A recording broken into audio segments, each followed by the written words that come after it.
minutes are just props. We're not writing anything on these. But they are real. But they are real, and we do have a Sharpie here. So hey, welcome back to the Humble and Brag podcast. This is a thing that I think viewers might notice.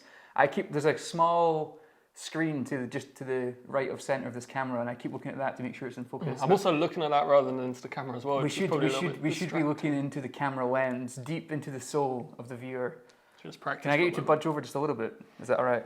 I know I take up more space, but maybe back a little bit. Okay, cool. Nice. Yeah, we're good. Should I start from the top? That was quite rambly. I can't believe we just have these blank post-its here. Anyway, it's for you to write down your thoughts. Welcome back to the Humble and Brag podcast. We're here today to talk about YouTube and marketing and building systems and processes. I don't know what the theme is today. What's the theme today? I have some digital post-its on my board. Okay. Much like your real ones over there, but these ones have writing on, not just props. Yeah. My question for you today is, we have, if I can order my words, is how to get fast. And what I mean by how to get fast is... You're asking the wrong person, Ed. We've talked about weekly releases quite a lot. And like we say, weekly releases are important. But why, first of all, I guess, is the main question. Interested in like whether that's still the case. And secondly, if it is important, then how do you achieve it? Damn, okay. Yeah. I can do that. Two-part question. Okay, so why are weekly releases important? Yep. Okay, I'll take it from the top. I think when you're building a channel and you want to kind of justify, as we talked about in a previous episode, the business case and the ROI of that channel, I think the best thing you can do as quickly as possible is to gather as much data as possible. And when I say data, I mean things like information on viewership, what your audience thinks and feels about the content in the comments, how the videos perform, is it driving channel growth, is this driving people to your website or your homepage or your product or service? And to do all that, I think it's still advantageous in this day and age, although some creators I'm sure would say otherwise, is to be consistent with your release schedule. Initially, I think consistency is key, and you can do that by publishing a weekly long-form video on YouTube. And the reason I say once a week, or typically a weekly video, is because there's quite a lot of processes and work hours, that go into the production of that. So it's not something you can just like fly out sort of willy-nilly. I just said willy-nilly in the podcast. I don't know if that's going to translate culturally, but... It's like that moment when Hugh Grant goes, oopsie-daisy. Yeah, and it was in 4 Weddings and a Funeral, or Notting Hill. Notting Hill. Yeah, when he's trying to climb over the fence. This is that. You're my Julia Roberts in this scenario here. So. Great. I've already gone on a tangent. I'm talking about something quite technical.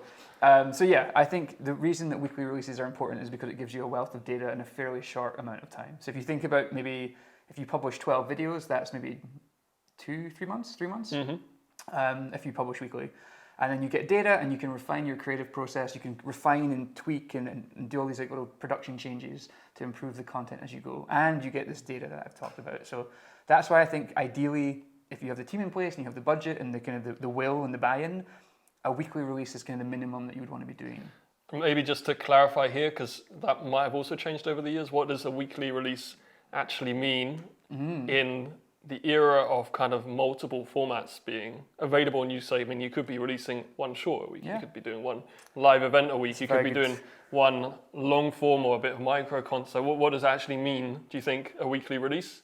Maybe like idealistically, like what would you like it to mean, and then what's the kind of minimum viable product for a weekly release? It's good to clarify that, because you could publish like a 30-second video and that could be classed as a weekly. For me, a weekly release is something that takes some planning and takes some commitment in terms of the research. So it's something that your team or the creator in question is looking at.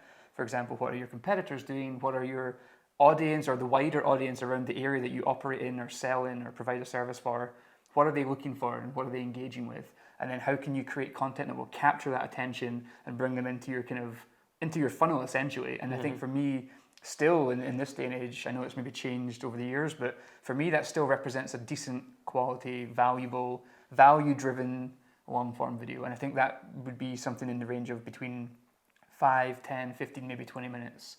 And that's why, again, this kind of production process is a bit longer, and you have to consider the resources that you would need, because those do take a bit more work in terms of planning, but also pre-production, post-production, distribution, and also then repurposing as well across your other socials and other channels. So that would be the first thing.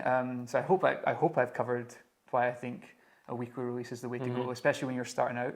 And then the second part of the question was the how do you achieve it? So I mean, you have this this ideal of the weekly release, as you mentioned, important kind of procedurally in order to get into that rhythm, but then also to collect data on what's working consistently and to collect enough data. And basically, when we say weekly release, we mean this long form release, and I guess maybe supplemented, supported by other shorter form bits of content potentially. But then how do you actually achieve that as a team internally at a company when you have all the other distractions of the everyday work life and personal life? Many distractions. So how do you get to that? I mean, how do you manage to produce like a 20-minute video every week when, it takes Steven Spielberg, and I'm pronouncing it in German way, Spielberg, years to produce his ET or whatever? I mean, I've produced nothing as valuable culturally as ET. It's 2 hours long, right? We don't have quite the special effects, I guess. I've done some long videos. I've done some like 40-minute videos. It's a good question. It's the $1 million question, and you can hear it in the next episode. No, I'm just joking.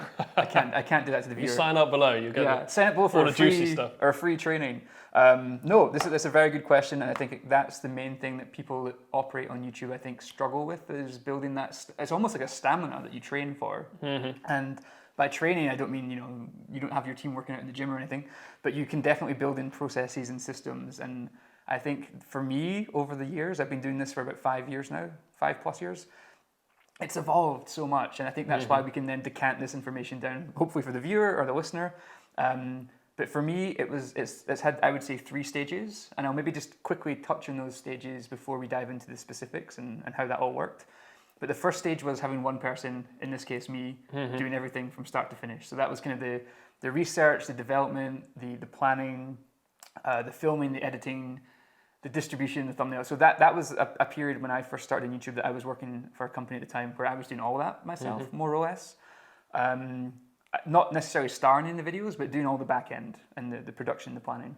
And that is, I think, when you're doing a weekly release, quite an unsustainable system, because you get into this cycle where you can't really take a break, and it leads to kind of content fatigue and team member fatigue as well. So I think that's definitely something I've evolved away from as a producer or a channel manager. And then I think the sweet spot, which started to develop when we started to work together, was having a team in place. So this was a team that actually had the resources. I think when we started, there was 2 videographers, and myself kind of overseeing the planning and the strategy and the keyword research, all those things. But then you also had a team of people that could assist you doing the filming, doing this, setting up the lights and things, and also the post-production. So that was a really nice sweet spot. And I think it's just then you start to look at the processes of how you do that. You're not relying on one person to kind of do everything from start to finish and kind of cram in and edit in 2 or 3 days for the release. But you actually have a means to kind of produce a bit of a backlog of content. Maybe you take a break in publishing to begin with, maybe a few weeks. You build up a backlog, you maybe film 8, 9, 10 videos, and then that means that you can start to stagger the releases, but the team always are busy, always have something to work on, and then once all the videos are scheduled in and ready for release, you can go back to the drawing board and make plans and draw together more research for another batch of content. And then mostly recently, I think the way that I think I would advocate for most channels or businesses, if they have the funds and the will to do so, is I think having a small but very kind of specialized in-house team. But then that in-house team can also leverage freelancer support. And just to touch on the process and that kind of team fatigue and content fatigue that I mentioned, editing is one of the most time-consuming parts of production for YouTube. And you hear all these big creators that get YouTube burnout after a few years and have to go off to retreat in Bali for several months, et cetera, et cetera.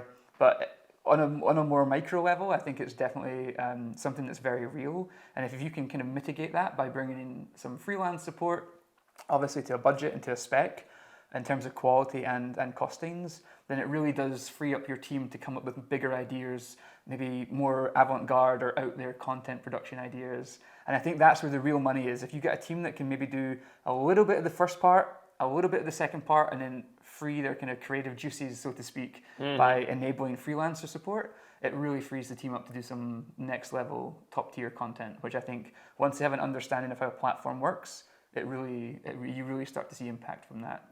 And what would that process look like? It would probably require maybe someone focusing on the strategy, maybe a content strategist in tandem with a video producer, or I guess you can interchange that with YouTube producer these days.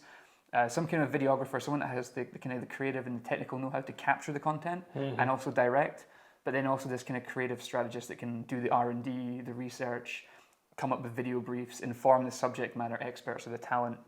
And then the freelancers would come in and edit that and hopefully quite quickly be able to give you a wealth of content that you can schedule and release.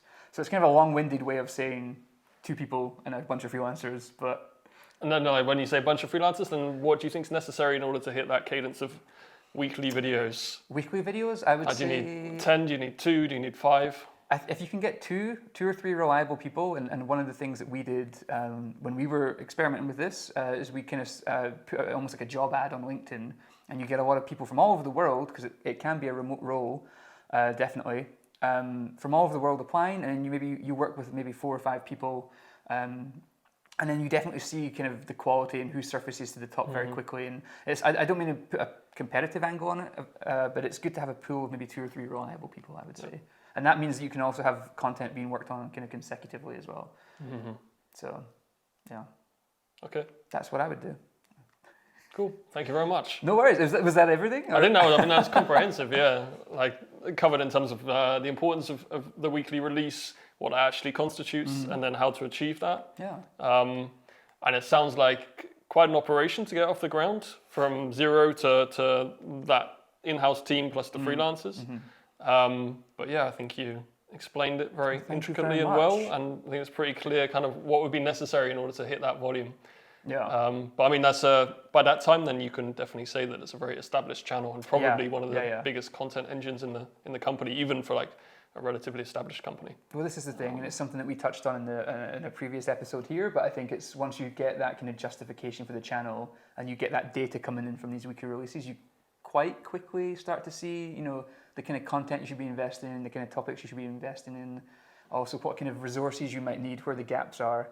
I find it quite rare that companies would go for option 3 straight off the bat. I personally think it's the best way to do it, but I can naturally understand if you're a scale-up or, you know, smaller startup and you don't necessarily have the funds, maybe you just need one person that can do it and you have to make allowances for it being a bit scrappy, maybe taking more frequent pauses, but then you can definitely work up quite quickly to that third option with the or otherwise kind of just give a bit more slack in one of the areas, right? Yeah, like exactly. Slightly more rapid production, maybe more vlog style content, something like that. Yeah. Could also be possible, or saying, okay, to begin with, we do every 2 weeks rather than every. I mean, I remember that we did that quite often. That we said, okay, look, it's not feasible to do this weekly release. Let's do every 2 weeks or something like that for a period of time and build up that backlog. Absolutely, or something like akin to this, where you have a podcast. I mean, I know we're focusing in more on more refined topics of conversation now than maybe the first couple of episodes. If you haven't seen them, refinement. There was a lot of refinement. We were just figuring out what we were doing. But then for example, something like this, which I hope once we've published, we can then go in and cut out all these like little sound bites, have audiograms, have little mini social media posts, like written text, and also like little short form videos. I think a podcast is something that's very easy to produce because it takes maybe an hour to plan the talking points or so. You can film it all fairly straightforward, you know, like talking head almost with a desk, for example, and then that can be cut up. Which is what I hope this will become here. Right? Just to get a little bit meta about it. But I think the one last thing I'd say is, okay, you have your content strategist, for example, YouTube strategist, and you have the production side. But that's kind of the same for every single marketing channel. Like regardless, whichever you think about social media, you think about how companies manage Instagram, TikTok, etc. It's generally the same kind of thing. And you get some people that can do it by themselves, but generally you need that coupling up of like the designer and the strategist, or the video producer and the strategist, regardless of the channel. And then if you look at like standard paid or performance channels, it's kind of the same thing. You're going to have someone, the brand person who's deciding on the messaging, and the performance person who's kind of the media buyer distributing that. So I think you always have that coupling up. So YouTube in a way is no different. I agree. 100%. And you can also have a bit of overlay with, for example, video people working on your TikTok channel or on your LinkedIn video content.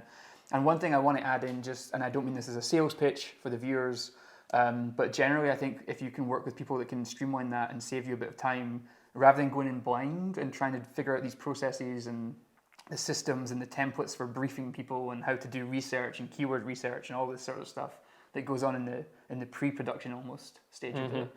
If you could, for example, resources that we offer people, we can come in and work with teams or build teams and do all that for people, and it saves, I would like to think, a fair bit of time and effort. Yeah, when we talked in a previous video about the kind of mistakes that we had made or things that we would do better if we were to do these, launch channels again, which, I mean, I guess is basically what we're doing now. And for me, that hiring the YouTube strategist, that would be kind of the first step, like someone more senior, and not too many of these people exist who have expertise at the kind of company level. But I think that person enables this process to happen rather than bringing on like freelancers to do the work without having someone in-house, or rather than bringing on videographers without the strategic knowledge or abilities. Then I would actually do that later, and I bring on the strategist and say, okay, you have a couple of months to plan out how we're going to do this. And then maybe we start with the kind of freelancers, get the first videos produced, and then we start to build the team once we see the results. But yeah, in hindsight, I would go more senior and more specialist in that area. Yeah, and just to touch on the actual video element as well, like I think when we're talking about hiring as well, it's always great because that person can work across multiple channels, also in performance ads, also in website videos. Yep. If you're on a really tight budget though, you can also, as long as the content is planned out carefully, you can also just plan for a week of filming, for example, work with a freelancer that's in your location or your geography. I don't know why that means kind of the same thing in this context, but you can bring someone in like, hey, this is the content, here's who we're filming with, I'm going to direct, I just need you to make sure everything's technically set up and looking good. And then you have this wealth of content that you can then work with someone for a week on, probably generate, several months worth of weekly releases, for example, and then publish that as well. And with freelancer support perhaps. So something to think about as well. Yeah, I mean, I guess that's part of the process we didn't touch on so much, is this idea of kind of batching production. Yes, and then from that batched production, basically producing a long line of content that you can then put into the backlog and then release over a number of months, and it kind of really reduces the pressure. Yeah, absolutely, and it reduces this kind of production fatigue a bit as well, where you're basically, it's never ending. So you finish a release and then you're filming the same day for the next release. So I think having that set up and that system and process in place definitely takes a fair bit of pressure off the team, but also frees up for more kind of creative endeavors as well. So wonderful. I've really enjoyed that. I think you did an excellent job. I don't know why I'm surprised. Very comprehensive. So that brings us to the end of this podcast. Thank you very much for watching. Give us a like, give us a subscribe, leave a comment, ask us a question. We'll get right back to you, and we shall see you next time. Thank you. Thanks, everyone.